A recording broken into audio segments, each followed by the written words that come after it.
салом бинандагони хабартиҷӣ.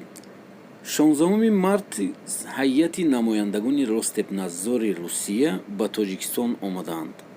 ҳайят, ки иборат аз 3 нафаранд, аз вазъи эпидемиологии кишвар дидан карда ба Москав ҳисобот медиҳанд. рӯзи 10 феврал изҳор дошт, ки барои дубора барқарор кардани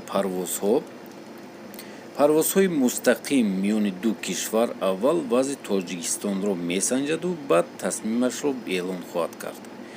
ин тасмим пас аз дархости сарвазири Тоҷикистон Каҳор Расулзода барои барқарор кардани парвозҳо гирифта шудааст. пас аз огоҳ шудани Ростепнадзор аз вазъи Тоҷикистон эҳтимолияти боз шудани парвозҳо миёни Тоҷикистону Русия вуҷуд дорад. ҳукумати Русия таъкид кардааст, ки ин ҳайат эҳтимолияти вуруд ва паҳни коронавирусро дар Тоҷикистон баҳогузорӣ хоҳад кард.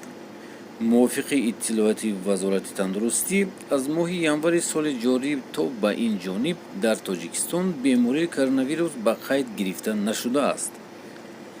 ба гуфтаи вазири тандурустӣ Абдуллозода, дар Тоҷикистон аз 30 декабри соли 2020 ба ин су ягон мавриди бистарӣ кардани чунин беморон дар беморхонаҳо сабти ном нашудааст.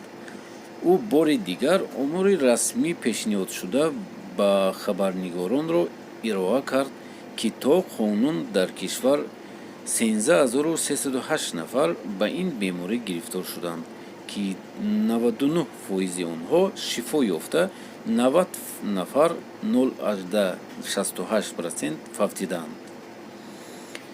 дӯстони азиз, ин буд видеои имрӯзаи мо. шумо чӣ фикр доред дар бораи ин? Ростепнадзор чӣ хеле ки шунидед, омаданд Тоҷикистон рӯзи 16 ва тафтиш доранд. То ҳол дар Душанбе ҳастанд онҳо ва Душанбе, Хуҷандро шаҳрҳои калони Тоҷикистон мераванд ва ҳамаи онҳоро санҷида мебаранд. аз ҳамин Русия рӯи иҷозат додани парвозҳо аз ҳамон Ростепнадзорро изҳор мешавад, ки онҳо агар иҷозат диҳанд, парвозҳо барқарор мешавад. лайк монед ва комментария нависед ҳатман.